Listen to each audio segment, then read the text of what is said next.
We all remember this clip from a few months back in which Giannis was expressing his appreciation for Michael Jordan and playing for a franchise that he built into what it is today, and of course, ending it with the quote that sent Bulls fans into a frenzy. Down the line, you never know. You never know how life brings it. Maybe I play for Chicago.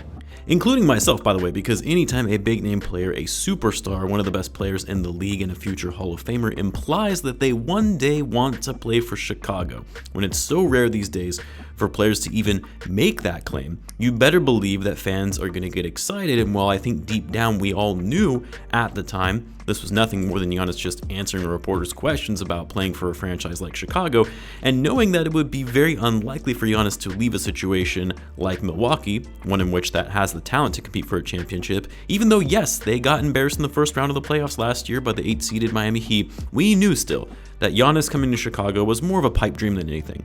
But recent reports and comments from Giannis regarding signing a contract extension with the Bucks have started making things a little bit interesting. And while I still believe it's unlikely that Giannis would eventually put on a Bulls uniform one day, it still doesn't prevent us from getting our hopes up yet again. And so in this video, we're going to be talking about this further, how likely it would be for the Bulls to actually acquire Giannis, what would need to happen from a salary cap perspective, what would need to happen in terms of making adjustments to the roster, and when we could expect all of this to happen. So what's going on, everyone? You're listening to Bulls Central here. Hope you're all doing well. Real quick, if you're new to the channel and you like this type of content, then be sure to subscribe so you don't miss a video, as I'll be covering the Bulls all season long. And also just let me know in the comments any feedback you guys have or topics you would like to see discussed. I'm always open for suggestions. But anyway, back to Giannis. So the reason this topic is resurfacing yet again is because some recent comments Giannis made regarding his contract extension, for which he is now eligible for this summer. He is able to sign another max contract extension with Milwaukee Bucks, who of course can offer him the most money, more than any other team. And Giannis' response to signing an extension were as follows: I would not be the best version of myself if I don't know that everybody is on the same page. Everybody's going to be going for a championship. Everybody is going to have to sacrifice time away from their family like I do. And if I don't feel that, I'm not signing. Now, to be clear, Giannis does still have 3 more years left on his current deal, which he signed as a 5-year, $228 million extension. He does have a player option on the final year of that deal, though, in 25-26, which if he declines, would make him an unrestricted free agent as early as the summer of 2025. So this isn't a situation where Giannis is on an expiring deal and a team like the Bulls could be vying for him next summer. So in reality, the Bucks do still have the next 2 seasons to convince and show Giannis that they do mean business and that they're going to be competing for a championship. And really, that should trickle down to more than just the front office demonstrating that, but also the players themselves, since Giannis said he needs to see that everyone is aligned and sacrificing time away from their families and working toward the common goal of a championship. Now, it shouldn't come as a surprise, Giannis, knowing the kind of player that he is, knowing the power and leverage he has in being one of the best basketball players in the world, to put pressure on the Bucks and putting them on notice that they can't afford to mess around and make any mistakes. They messed up last year. They fired Mike Budenholzer, which was the right call, as he made some pretty costly mistakes in that playoff series against the Heat. They did extend Chris Middleton, which they kind of had to do, as Middleton was really that second, third option that is required for them to make a deep run in the playoffs. They signed Robin Lopez, AJ Green, Jay Crowder. I mean, in my view, these are kind of all inconsequential moves. They did lose Javon Carter, thanks to the Bulls, which I do think is going to impact the Bucks in losing some of their defense and outside shooting. The Bucks were 4th in defense last year, and Carter was a big piece of that. But even regardless of all of that and the poor showing in the playoffs last year, the Bucks are still going to be one of the best teams in the East. They are still going to be a title contending team, in large part because they have Giannis. But do I think that this team is actually going to win a championship, especially with Middleton and Holiday both on the wrong side of 30? Are they going to win a title in the next 2 years? I have a hard time seeing it based on how competitive the league has gotten. When you look at teams like the Celtics, what they're doing, the Cavs are going to be better. Don't rule out the Sixers either, despite the Harden shenanigans. And it's also very possible that defending East champs get Damian Lillard.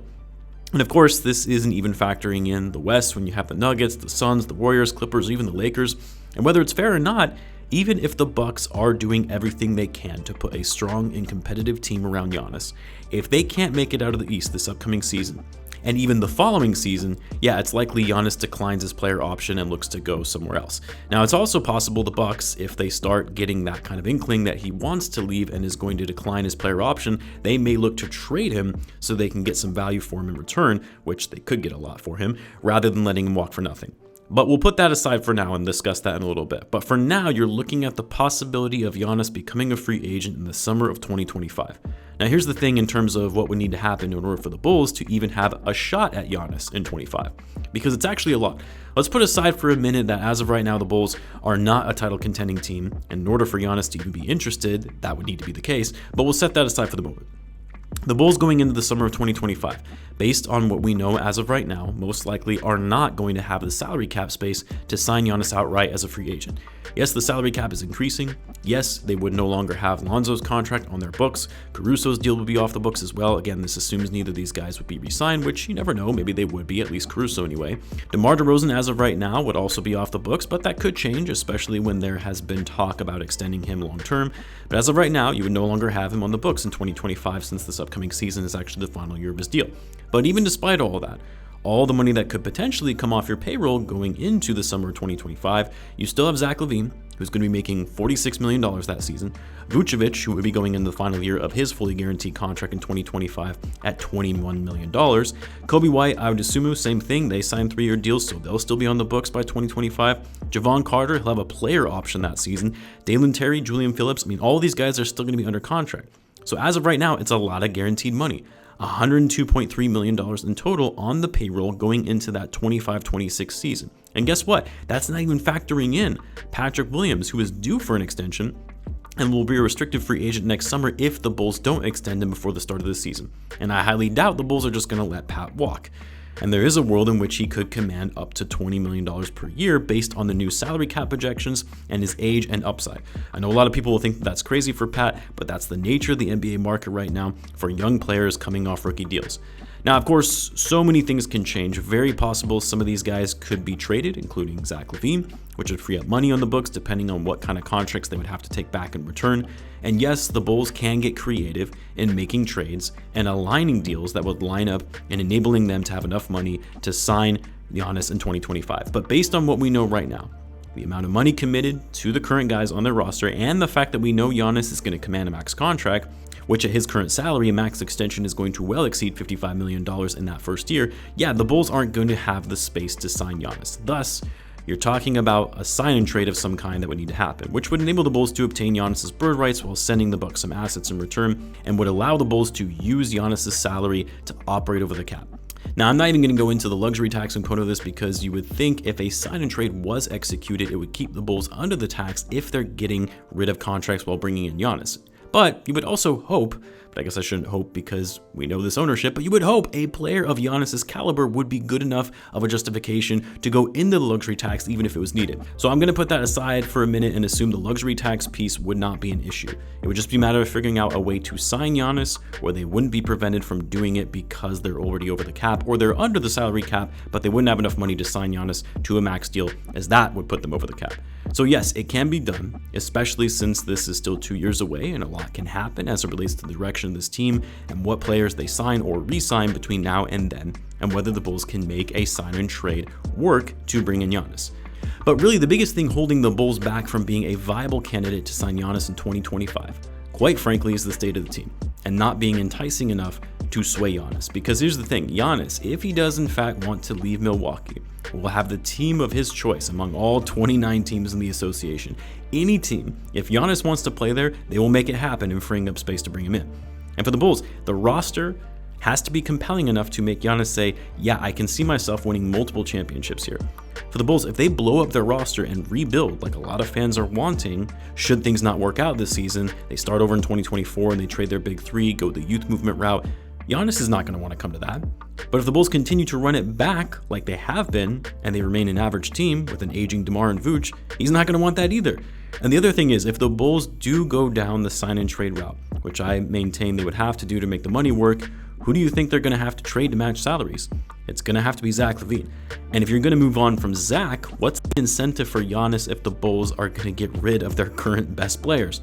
So I know this is kind of a negative outlook on the possibility of landing Giannis, but we also have to be realistic in what's possible. And based on the current cap situation, the state of the team, and which direction they potentially take depending on how the season goes, the Bulls are not going to be on the top of Giannis's list of teams to sign with. Yeah, it's a big market. Yeah, it's the franchise MJ built, which there is an allure to that, which Giannis even himself has alluded to. But by 2025, when he's going to be 30 years old, he's going to be looking for a destination that gives him the best possible chance to win. Maybe the Bulls do some magic, or say they come out this season and blow everyone away. As Stacey King mentioned, everything goes right and the Bulls far exceed expectations, and that attracts more free agents to improve the roster in the summer 2024. They get better and better with Lonzo potentially coming back, and then they get to a place where they are in fact contenders. And then yeah, they would have a shot at Giannis. And despite this coming off negative, I'm still going to be hoping for that scenario to happen and seeing Giannis in a Bulls uniform in 2025. Not saying it's impossible, but it's unlikely. Either way, let me know what you guys think in the comments. As always, be sure to subscribe, and I'll see you in the next one.